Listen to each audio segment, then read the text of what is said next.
இந்த மாதிரி உங்களுடைய வளர்ச்சி உற்றார் சுற்றாருக்கு ஆகாது.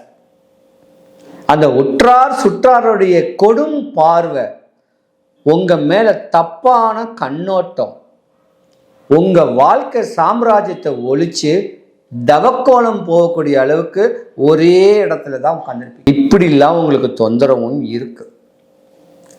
ஏமாற்றமே அதிகமா இருக்கக்கூடிய ஒரு தருணம் இந்த ரிஷபராசிக்கார பெண்களுக்கு தான் நிறையவே இருக்கு. ஏன்னா ஆண்டவன் அழகா படைச்சிருவான், அறிவா படைச்சு நல்ல பேச்சு திறமையை படைச்சிருவான். சகஜ நிலைமையில எல்லார்கிட்டையும் சகஜமா பேசுறது கூட உங்க வீட்டுக்காரங்களுக்கு பிடிக்காது.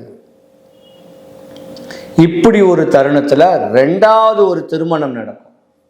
முதல் திருமணம் பிளாப் ஆயிட்டு தனக்கு ஒரு நண்பன் கிடைக்காதா, தனக்கு ஆறுதல் கிடைக்காதா, தனக்கு ஒரு நல்ல கணவன் கிடைக்காதான்னு சொல்லி ஏக்கத்துல இரண்டாவது ஒரு கல்யாணம் ஒரு 27 வயசுல இருந்து 32-33 வயசுக்குள்ள நடக்கிறதுக்கான ஒரு வாய்ப்பும் இருக்கு ரிஷபராசிக்கார பெண்கள்.